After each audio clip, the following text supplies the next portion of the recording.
यस कार्यक्रमका सभाध्यक्ष महोदय, माननीय मन्त्रीज्यूहरू, सञ्चार माध्यमका सञ्चार क्षेत्रमा क्रियाशील अगुवा साथीहरू,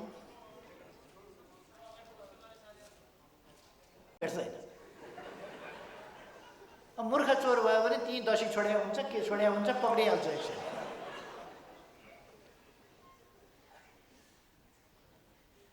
बरु भ्रष्ट मान्छे, अनैतिक मान्छे बुद्धिहीन भयो भने राम्रो, बुद्धिमान भइदियो, मतिहीन मान्छे बुद्धिमान भयो भने खतरनाक हुन्छ।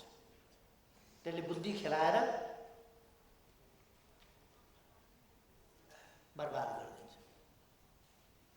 ज्ञान भनेको विषयगत कुरा हो। ज्ञान भनेको भूतदर्शी कुरा हो। ज्ञान भनेको इतिहास हो।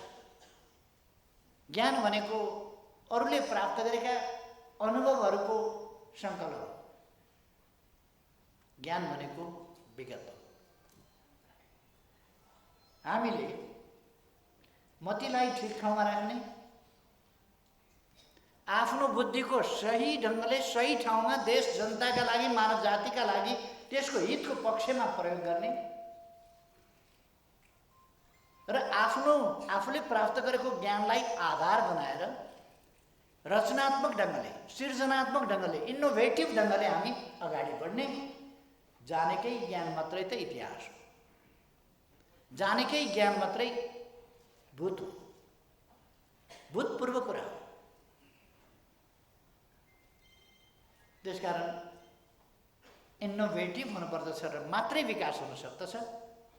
हामी रिसर्चहरूका कुरा गर्छौँ, खोज अध्ययन अनुसन्धानका कुरा गर्छौँ। त्यो भनेको ज्ञानभन्दा अगाडिको एक स्टेप अगाडिको कुरा हो। रचनाको कुरा हो, रचनात्मकताको कुरा हो, सिर्जनाको कुरा हो, सृजनात्मकताको कुरा हो, सृजनशीलताको कुरा हो, नयाँ आविष्कारको कुरा हो। त्यसकारण हामीले त्यतापट्टि जानुपर्छ।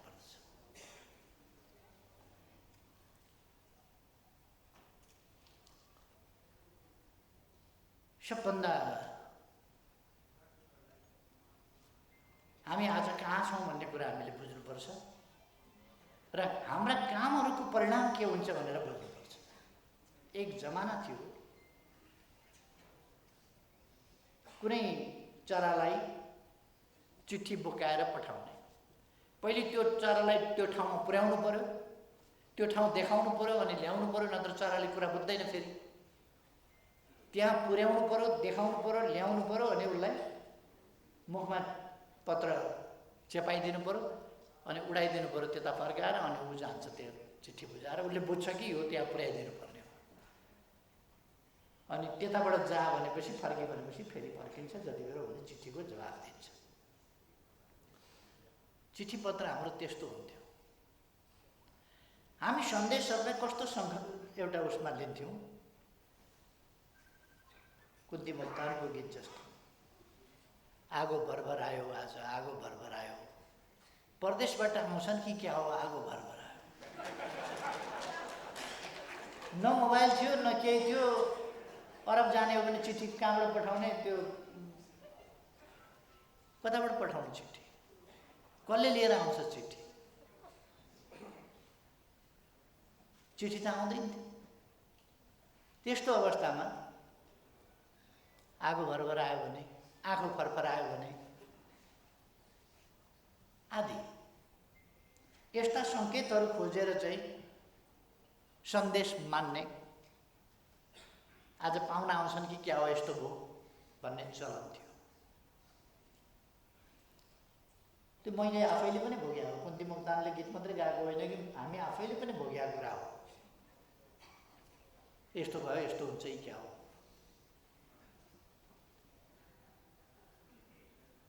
पहिले इन्ट्युसन, त्यो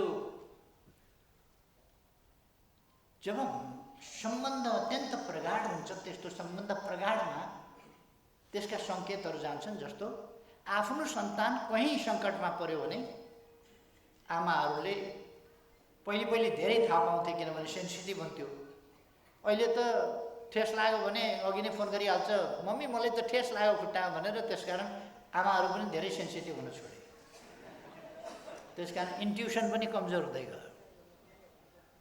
पहिले त इन्ट्युसन बहुत सेन्सिटिभ हुन्थ्यो। आफ्नो बच्चाबच्चीलाई कहीँ ठेस मात्रै लाग्यो भने पनि आमाले मेरो छाती चस्कियो भन्ने, घबडाउने, त्यस प्रकारका कुराहरू हुन्थे। अहिलेसम्म पनि आमाहरूमा त्यो लक्षण हुन्छ। आफ्नो बच्चा कतै लड्यो मात्रै भने पनि झस्याङ्ग हुने, त्यो रक्त सम्बन्धको एउटा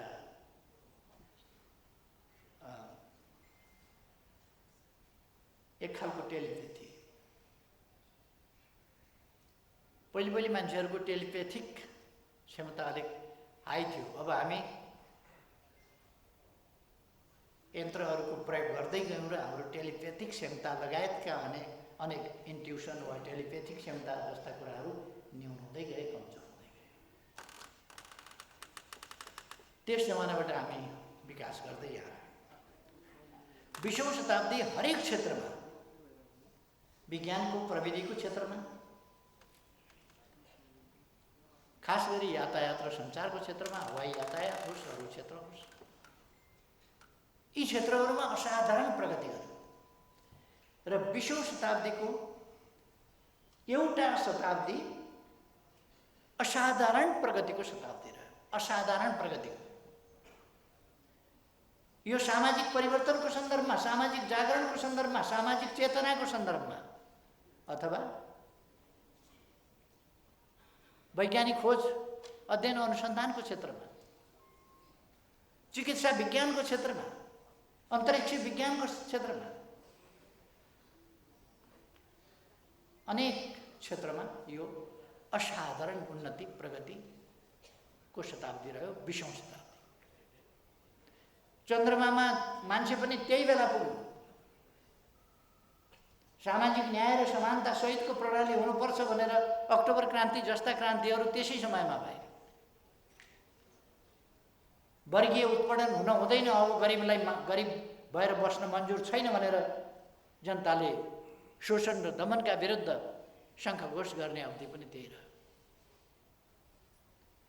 महिलाहरूले समान अधिकार प्राप्त गर्नुपर्छ भनेर मजदुरहरूले विभिन्न मागहरू राखेर आन्दोलन गरेर ट्रेड युनियनका अधिकारहरू प्राप्त गर्ने अवधि पनि त्यही रह्यो।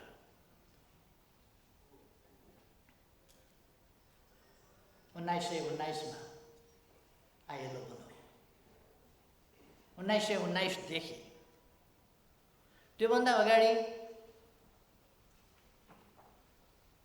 त्यही शताब्दी वास्तवमा ट्रेड युनियन मुभमेन्टका लागि, यद्यपि मजदुर आन्दोलन 1831 देखि सुरु भयो। फ्रान्सका लियोका मजदुरहरू,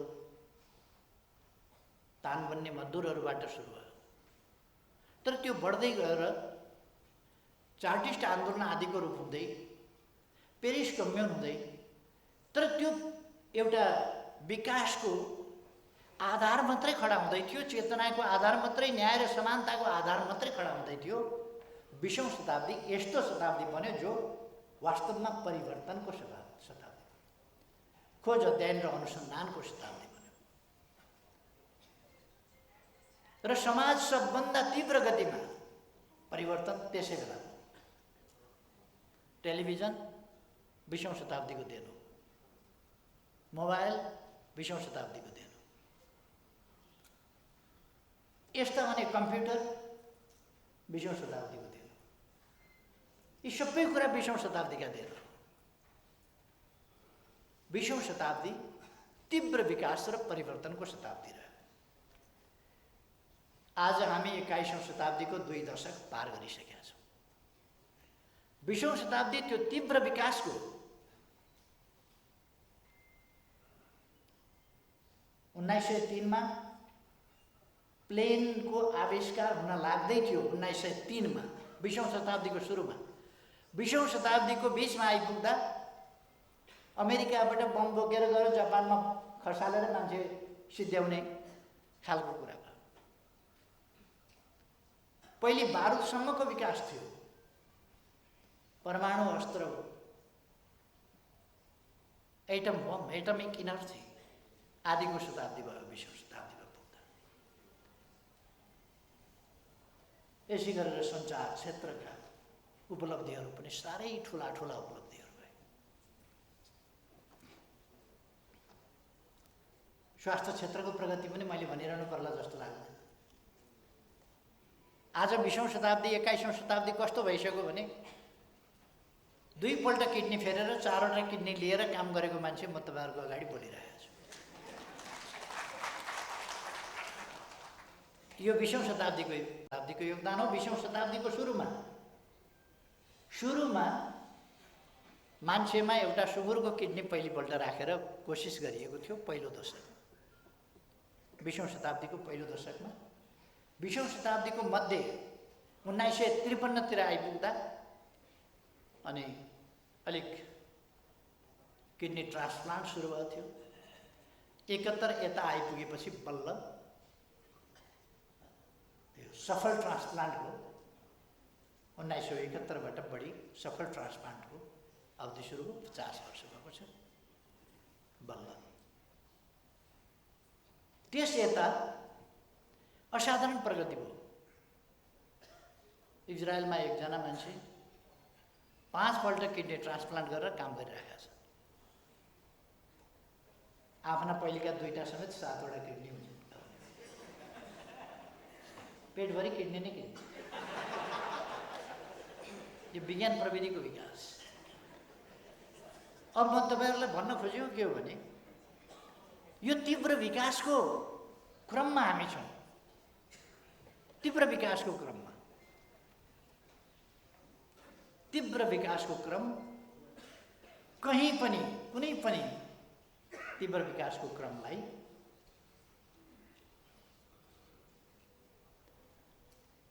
त्यो रोक्ने प्रयासहरू हुन्छन्, बाधा व्यवधान पुर्याउने प्रयासहरू हुन्छन्। सामाजिक परिवर्तनको सन्दर्भमा पनि त्यही हो, बाधा व्यवधान पुर्याउने प्रयासहरू हुन्छन्। ती प्रयासलाई तोडेर हामी अगाडि जान जरुरी छ। सामाजिक परिवर्तनको सन्दर्भमा पनि त्यही हो। अघि मैले सुरुमा भने हाम्रो देश आज एउटा खास लडाईँको स्थितिमा छ। संसदलाई फेरि सांसद किनबेचको, फेरि दलहरूका बीचमा गिभ एन्ड टेकको, लेना देनाको, फेरि समीकरणहरू परिवर्तनको खेलको पहिले जस्तै एउटा सिलसिला फेरि सुरु गर्न खोज्यो। मैले प्रयास गरेको थिएँ लेफ्ट पार्टीहरू जोडेर एउटा मजबुत लेफ्ट पार्टी जसले देशको सार्वभौम सत्ताको रक्षा गरोस्, भौगोलिक अखण्डताको रक्षा गरोस्, स्वाधीनताको रक्षा गरोस्, इतिहासप्रति गर्व गरोस्, स्वाभिमान माथि उठाओस् र देशको विकासमा समर्पित होस्। देशलाई एउटा आधुनिक सभ्य अरूले पनि आहा भन्ने खालको देश बनाउने कुरामा लागोस्, त्यस्तो पार्टीको परिकल्पना गरेको थिए। तर पार्टी तपाईहरुले देख्नुभयो एक दिन एउटा राम्रो कामको पनि समर्थन गर्ने आँट नभएको, बुद्धि नभएको, मन नभएको त्यस्तो पार्टी पो बन्यो। लिडरशिपको यस्तो पंक्ति तयार गर्न खोजेको थिएँ मैले जसले देशलाई राम्ररी हाँक्न सकोस्। तर देश हाँक्ने होइन, देशका निम्ति मर्ने होइन, आफ्ना निम्ति मर्ने, आफन्तका निम्ति मर्ने। एकजनाले मलाई जवाफ दिए, परिवारवाद नातागोताका कुरा गर्दा जवाफ दिए, केपी ओलीका छोराछोरी छैन, मेरा त छोरीहरू छन्, ज्वाइँहरू छन्, हेर्नै पर्यो, बनाउनै पर्यो। छोरी भएका मान्छेले त मेयर बनाउनै पर्यो, बनाउन भोटले पुगेन भने मतपत्र च्यात्नै पर्यो। ज्वाइँ छन् के गर्ने, अब घर किन्दिनै पर्यो, घडेरी किन्दिनै पर्यो, गाडी किन्दिनै पर्यो, पद ओहदा दिनै पर्यो। केपी ओलीका छैन, कसलाई दियोस्, मेरा त छन्, दिन्छु। गजब हो, बहादुर हो। बाबु त यस्तो होस्, ससुरो त्यस्तो होस्, गजब हो। एउटा कुरा म उहाँलाई सम्झाउँछु, मलाई त सन्चै छ, सन्चै छ। यो देशका सबै केटाकेटीलाई म आफ्नै केटाकेटी ठान्छु। मेरा आफ्नै केटाकेटीका लागि केही गर्नु छैन, त्यसमा मलाई न गौरव न हर्ष न विस्मात केही पनि छैन। तर म उहाँलाई भन्न चाहन्छु, उहाँलाई त्यो ठाउँमा पुर्याउने योद्धाहरूका छोराछोरी छन् कि छैनन्? उहाँलाई त्यो ठाउँमा पुर्याउने योद्धाहरूका छोरीहरू छन् कि छैन? ज्वाइँ छैन कि छैन? आफन्त छन् कि छैन? ती योद्धाहरू छन् कि छैनन्? लड्ने बेलामा, ज्यान दिने बेलामा योद्धा चाहियो, अरूका छोराछोरी चाहियो। आफ्ना छोराछोरी विदेश राखेर पढाउने, अनि तर मार्ने बेलामा मेरा त छोराछोरी छन्, के गर्ने? अरूका पनि त छोराछोरी हुन्, अरूका छोराछोरीको पनि ज्यान हो, अरूका छोराछोरीका पनि हात खुट्टा हुन्, अरूका छोराछोरीका पनि टाउका हुन्, अरूका छोराछोरीका पनि ज्यान हुन्। त्यो चाहिँ काठको बनाएको हो, भाँचे पनि हुन्छ, फुटाए पनि हुन्छ, जे गरे पनि हुन्छ। अरूका छोराछोरी के खेलाउने पुतली हुन्? त्यो पसलमा बेच्न राखेका पुतली? त्यति पनि भाउ छैन जनताका छोराछोरीको। तिनको हालत के छ? मैले त छोराछोरी छन्, हेर्नुपर्छ अरे, अरू हेर्नुपर्छ कि पर्दैन? देश बनाउन भनेर जसलाई होमियो तिनलाई हेर्नुपर्छ कि पर्दैन? खै मलाई उहाँहरूसँग दन्त बजान गर्नु छैन। कालो झन्डा गाडेर बस्नुभएको छ, कालो झन्डा फहराउनु भएको छ, काला बेलुन उडाउनु भएको छ, काला सपना देख्नु भएको छ, कालो मनसाय लिनुभएको छ। मैले के भन्नु? त्यो त मलाई केही भन्नु छैन। तर म साथीहरूलाई भन्न चाहन्छु, आज 21औं शताब्दी झन् तीव्र गतिका साथ अगाडि बढेको छ र यो तीव्र गतिका साथ अगाडि बढेको शताब्दीलाई हामीले पूर्ण रूपमा सदुपयोग गर्नुपर्छ। सचेत ढङ्गले देशको रक्षा, देशको विकास, देशको स्वाभिमानको रक्षा, देशको आर्थिक उन्नति र देशको सभ्यतामाथि हमला भइरहेको छ। हाम्रो सभ्यतामाथि तपाईँहरू पनि कति होसियारी साथ, कति बेहोसी साथ लेख्न पर्यो भने तपाईँहरूलाई पनि बाआमा, हजुरबा, हजुरआमाहरूलाई तपाईँ भन्नुहुन्छ जस्तो लाग्दैन, तिमी भन्नुहुन्छ सबैलाई। किनभने अङ्ग्रेजले यु भन्ने मात्रै हुन्छ, नातिलाई पनि यु, हजुरबालाई पनि यु। त्यस कारण त्यही सिकेर तपाईँ कसैलाई पनि भन्नुहुन्न, ए बाबु तिम्रो हालखबर के छ? किन? त्यो हामी पछौटे यो तपाईँ तिमीवाला होइन, हामी चाहिँ एडभान्स तत्त्व, हामी चाहिँ युवाला हो। यु तपाईँवाला होइन, यु भने तिमी। गजब छ हाम्रो नक्कलबाजी। बीबीसीले यु भन्दियो, युको अनुवाद गर्यो तिमी चलाइदियो। उसलाई त हाम्रो सभ्यता, शिष्टता, मर्यादा, संस्कृतिमाथि हमला गर्नु छ भनिदियो। अनि हामीले हाम्रो भाषा, हाम्रो संस्कृति, आफूभन्दा ठुलालाई तपाईँ भन्नुपर्छ, त्यो छोडिदिएर युवालामा गयौँ हामी गर्वका साथ। तर हामी फर्किनुपर्छ। हामी न्युक्लियस फ्यामिली भने जस्तो चराको गुण जस्तो होइन। एउटा भाले, एउटा पोथी, दुईटा अन्डा, अलिकति सानो छैन्जेल चल्ला चुचु गर्छ, मुखा खुवाइदियो, अलिक भडभर लागेपछि भुर्र उड्छ, न बाउ चिन्छ, न आमा चिन्छ, न छोरा चिन्छ, न छोरी चिन्छ। हामी त्यस्तो होइन। हामी एउटा पुरानो इतिहास भएको, सभ्यता भएको, हामी आत्मकेन्द्रित आफू मात्रैवाला होइन। हामी हाम्रो परिवार, हाम्रा बा, हाम्री आमा, हाम्रा हजुरबा, हाम्री हजुरआमा, जुन हजुरआमाले हाम्रा बा आमालाई पनि जन्म दिएर हुर्काएर अनि हामी आउन पायौँ। त्यसकारण हामी हाम्रा हजुरबा, हजुरआमा, जिजुबा, जिजुआमाहरूलाई सम्मान गर्छौँ, आदर गर्छौँ। खुट्टामा शिर राखेर ढोग्ने हाम्रो चलन छ, आदर सम्मानका साथ। हजुरबा, हजुरआमा, बा आमालाई ढोगेर कोही बिरामी भयो, सङ्क्रामक रोगले सताएर मर्यो भन्ने सुनिएको छैन। शिष्टताले केही बिगार्दैन। Hi daddy, how are you? Hello daddy, mum, hello. आज हामी बोल्ने तरिका त्यो छ, हाई मम। हाम्रो तरिका त्यो छ। हामी हाम्रो आदरका साथ अभिभावकहरूसँग व्यवहार गर्दैन। हाम्रो चलन त्यो छ। यो मामुली कुरा देखिन्छ, तर यो मामुली कुरा होइन। समाजलाई पहिले तिमी भन्न सिकायो। तिमी भनिसकेपछि के भयो र? तिमी भनिसकेपछि अरू कुरा पनि भन्नु हो।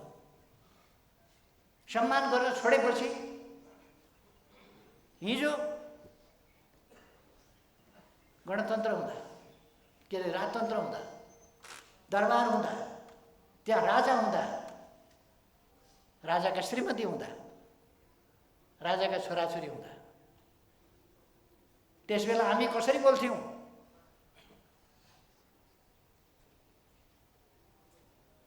हेर्नुहोस् न भन्दैन थियौँ। आज त हामी हेर्नुहोस् न होइन नि, हेर उहाँले भन्नुभयो भन्दैन थियौँ। हुकुम बक्स्यो, हेर्नुभयो भन्दैन थियौँ, नजर भयो। उहाँले खानुभयो भन्दैन थियौँ, जिउनार भयो। हिँड्नुभयो भन्दैन थियौँ, सवारी भयो। आज हिँड्नुभयो भन्न, खानुभयो भन्न पनि हामीलाई गाह्रो छ, किनभने हामी हिँडे, खाए, उनले हेरे, यस्तो भाषा मात्र बोल्छ। हाम्रा बाले हेरे, हामीले आमा पनि दिन्छन्, तिनले पनि हेरिन्। तपाईँहरू त्यही लेख्नुहुन्छ होइन र पत्रिकामा? त्यही त मेरो आग्रह के हो भने, एउटा कुरामा हामी होसियार हुनुपर्दछ। एउटा कुरामा हरेक देशको आफ्नो सामाजिक मूल्य मान्यता हुन्छ, प्रचलन हुन्छ। त्यो समाजलाई त्यो सभ्यताले, त्यो मूल्य, त्यो मान्यताले बाँधेको हुन्छ समाजलाई। सामाजिक प्रबन्धहरूले बाँधेको हुन्छ समाजलाई। नाता सम्बन्धहरूका कुराहरूले बाँधेको हुन्छ समाजलाई। त्यो समाज बाँध्ने कुरा हो। त्यसलाई लिएर भेदभाव गर्नुहोस् भन्ने होइन, तर त्यसमा बाँधिएको छ हाम्रो समाज, हाम्रो संयुक्त परिवारको। हाम्रा थुप्रै कुराहरू यति महान छन्, हाम्रा पूर्वजहरूले यति महान काम गरेका छन्, महान कुराहरू गरेका छन्। तिनको हामी सम्मान गरौँ, ती बुझौँ, ती सिकौँ हामी।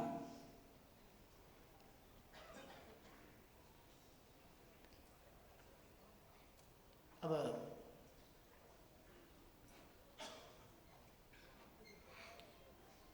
आजको 21औं शताब्दीमा सञ्चार जगतले गर्नुपर्ने काम, पहिलो तपाईहरुमा के आवश्यक छ भने, कुनै पनि शर्तमा, कुनै पनि अर्थमा तपाईहरुमा देशभक्ति किञ्चित कमी आउनु हुँदैन। देशभक्ति हुनुपर्छ। देशभक्ति नभएको नेपाली त होला, नागरिकताको हिसाबले, प्रमाणपत्रको हिसाबले, वास्तवमा मनको विचारको भावनाको हिसाबले जसमा देशभक्ति छैन, त्यो के नेपाली? त्यसकारण हामी नेपाली हुनुपर्दछ, नेपाली भएर जिउनु पर्दछ, नेपालका लागि काम गर्नुपर्दछ। हामी बिकाऊ वस्तु होइनौँ। हामी गरी खान्छौँ, काम गरेको पारिश्रमिक लिन्छौँ, भत्ता लिन्छौँ, काम गरेको पारिश्रमिक लिनुपर्छ, तर हामी आत्मा बेच्दैनौँ। कामको ज्याला लिन्छौँ, हामी आत्मा बेच्दैनौँ। हामी पहिलो कुरा साँचो अर्थमा देशभक्त हुनुपर्छ, नकली देशभक्त होइन। मैले अस्ति एउटा विदेशी टेलिभिजनलाई अन्तर्वार्ता दिएँ। आलोचना गर्ने ठाउँ कहीँ भेटिएन छ। अनि त्यो पत्रकारले इन्डियामा गएर यो एभरेस्टका नाउँमा किन राखेको, हाम्रो मान्छेले गएर पहिलो नापेको थियो, उसको नाउँमा हामीले त कमसेकम भने हुन्थ्यो। के बोलेछ त्यसपछि यहाँ राष्ट्रवादको बबन्डर मच्यो। उसले सगरमाथा खान्छु भनेको छ र यति साह्रो बहकिनु पर्ने पनि आवश्यकता छैन क्या। त्यो वाहियातमा बहकिएर राष्ट्रवाद भनेको तमासा गर्ने कुरा हो। राष्ट्रवाद ड्रामा हो। राष्ट्रवाद ड्रामा होइन, राष्ट्रको हितको पक्षमा उभिने कुरा, स्वाभिमानको पक्षमा साँचो अर्थमा उभिने कुरा चाहिँ राष्ट्रवाद हो। केही भेटिएन भने एउटा नेताले भाषण गरे, यो अन्तर्वार्ता भनेको यो नौटङ्की हो, नौटङ्की नै हो, यो नौटङ्की नै हो।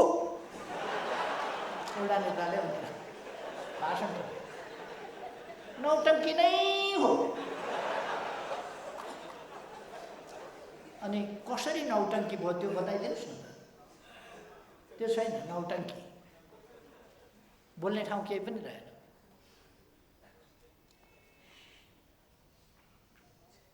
उहाँहरूले पनि कहिले कहिले विदेशीहरूलाई इन्टरभ्यू दिनुभएको छ। के बोल्नु भएको छ इन्टरभ्यूमा? देशको इज्जत राख्नु भएको छ।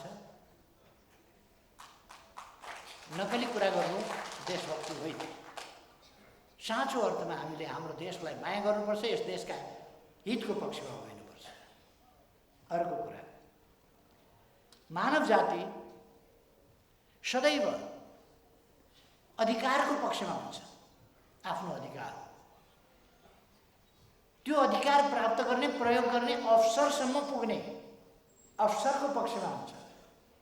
तपाईहरुले ती कुरामा सचेत हुनुपर्दछ र मानव जातिको अधिकारको निम्ति, अवसरका निम्ति तपाईहरुले लेख्नु, बोल्नु, पढ्नु गर्नुपर्छ। अधिकार र अवसरको पक्षमा मान्छेले असमानता चाहदैन, समानता चाहन्छ। त्यसकारण तपाईहरुले मानव जातिका बीचमा असमानता होइन, समानताको पक्षमा वकालत गर्नुपर्छ। एउटा भर्खर डा लेख्न थालेकाले अस्ति भाषण गरे। केपी ओलीले महिलाको किडनी राखेको त्यसकारण दिमाग खुस्कियो भनेर। महिलामाथि कत्रो अपमान लेखेका छन्। डा केमा लेखेका पनि थाहा छैन, के विषयको डा हो थाहा छैन। डा लेखेको छ तर केपी ओलीको दिमागले काम गर्दैन अरे अहिले, किनभने किडनी चाहिँ महिलाको राखेको छ अरे। भनेपछि महिलाको किडनीले काम गर्दो रहेछ भनेपछि महिलाहरूको त दिमागले झन्, मैले एउटा किडनी लिएर राख्दा त काम गरेन भने दुईटै किडनी भएका महिलाहरूले त झन् काम गर्ने कुरै भएन दिमागले। यो खालको बुद्धि चाहिँ कहाँ छ भन्दाखेरि डा लेखेर के गर्ने र? कुन डा हो, कुन डा, के को डा हो, के को डा।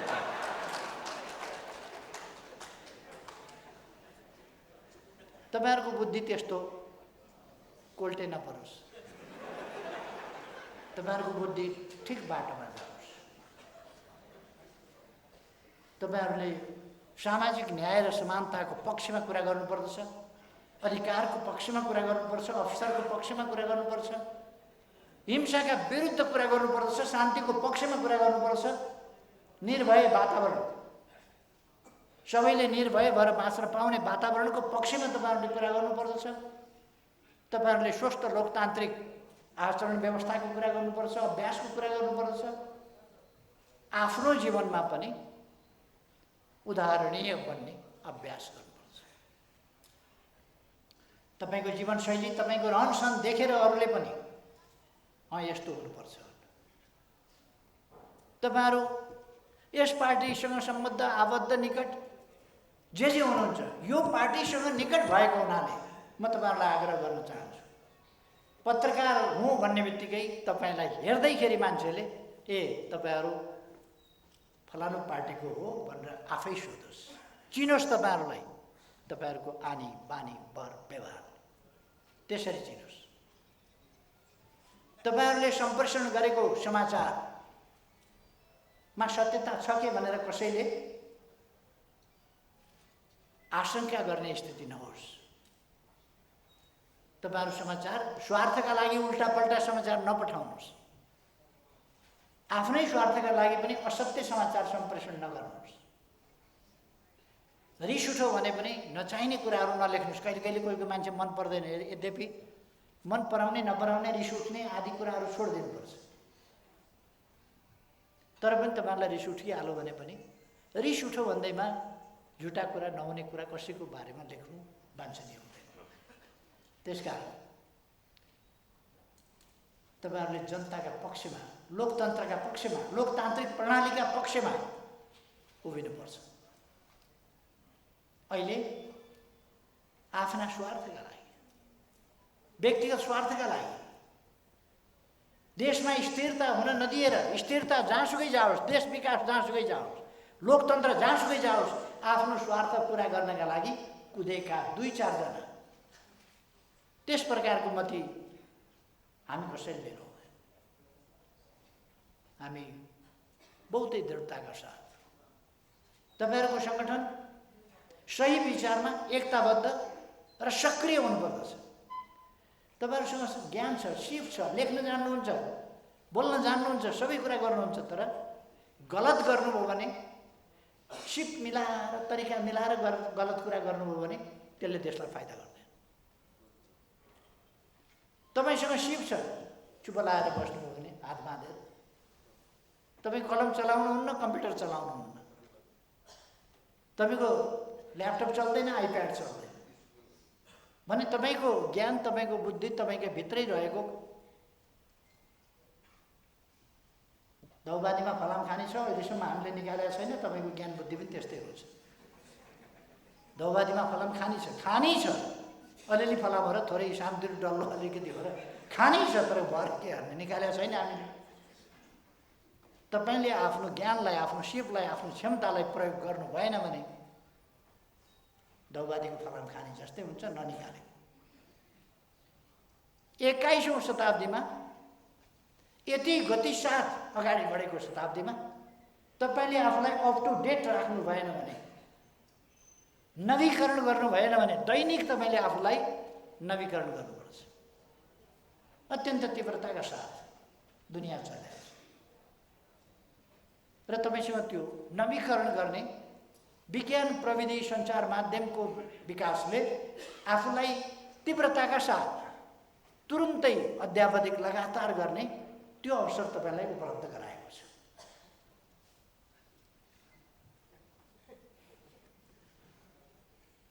त्यसर्थ तपाईँहरूले आफूलाई अध्यावधिक गर्नुपर्छ, नवीकरण गर्नुपर्छ र सङ्गठित ढङ्गले, योजनाबद्ध तरिकाले तपाईँहरूको सङ्गठन, तपाईँहरू यता बस्नुले पनि ध्यान दिनुभयो, तपाईँहरूको सङ्गठन एकताबद्ध हुनुपर्छ। तपाईँहरूको सङ्गठन योजनाबद्ध ढङ्गले काम गर्नुपर्दछ र तपाईँहरूको सङ्गठन अत्यन्तै गतिशील हुनुपर्दछ। सबभन्दा पहिले त तपाईँको सङ्गठनले सही दिशा बोध गरेको हुनुपर्दछ, सही बाटो समातेको हुनुपर्छ, सही विचार बोकेको हुनुपर्छ, सत्यको मार्ग समातेको हुनुपर्छ। पीत पत्रकारिताबाट सावधान। अहिले देशको ठुलो समस्या एउटा पीत पत्रकारिता पनि हो। पीत पत्रकारिता, सत्य सुन्दिन। यो महात्मा गान्धीका 3 बहादुर जस्तै छन् केही पत्रिका, सञ्चार माध्यम। राम्रो कुरा देख्न पर्छ भने बरु आँखा छोप्छु, राम्रो कुरा सुन्न पर्छ भने बरु कान थुन्छु, राम्रो कुरा बोल्न पर्छ भने बरु मुख थुन्छु, तर सुन्दिन, हेर्दिन, बोल्दिन भन्ने केही छन्। अनि तिनले झुटो छाप्छन्, गलत छाप्छन्, जनतालाई दिग्भ्रमित पार्न। यो काम राष्ट्रको हितको पक्षमा छँदै छैन, कुनै हालतमा छैन र हुनै सक्दैन यस्तो काम। तर कुरो के हुन्छ भने जब मान्छे स्वार्थबाट अन्ध हुन्छ अथवा जब मान्छे आत्मा बेच्छ, त्यसपछि त्यो नर्क पर्छ। नर्कमा गइसकेपछि फर्किनै सक्दैन, जिउँदै नर्क जान्छ। के गर्ने अब, त्यसलाई निकाल्नै सकिँदैन, त्यो त्यहाँबाट उत्रिनै सक्दैन। कुनै घाटमा, कुनै तीर्थमा नुहाउनुहोस्, जेसुकै गर्नुहोस्, लगेर जहाँसुकै जेसुकै गर्नुहोस्, पूजा अर्चना गर्नुहोस्, त्यसलाई योग गराउनुहोस्, व्यायाम गराउनुहोस्, ध्यान गराउनुहोस्, तप गराउनुहोस्, तर आत्मा बेचिसकेपछि, तपाईँहरूले एउटा प्याट्रियोटिजम भन्ने इङ्ग्लिस कविता हेर्नुभएको होला, त्यस्ता मान्छेको मृत्यु दुईपल्ट हुन्छ। एउटा मर्दाखेरि त भइ नै हाल्छ, मर्नभन्दा अगाडि बाँचेकै बेला हुन्छ। मैले नर्क जान्छ भनेको थिएँ, नर्क गइसकेपछि त्यसपछि फर्काउनै सकिँदैन। ऊ त्यही संसारमा रमाउँछ,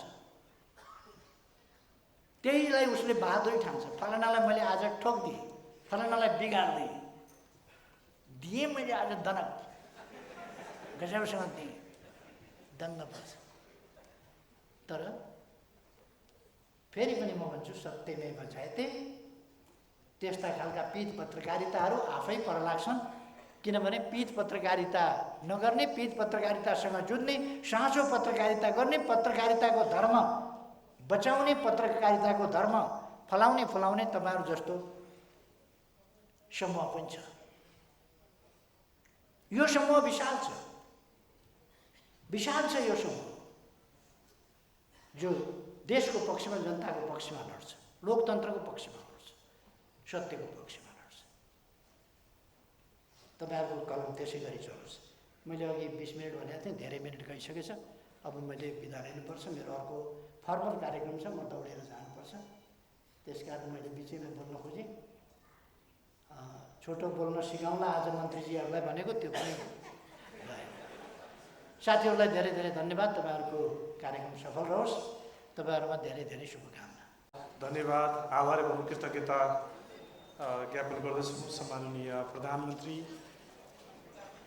केपी शर्मा ओलीज्यूप्रति।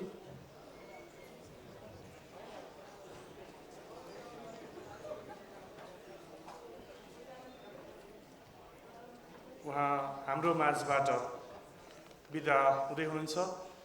उहाँको यो अमूल्य समयका लागि, व्यस्तताका बावजुद पनि जुन अमूल्य समय दिनुभयो, त्यस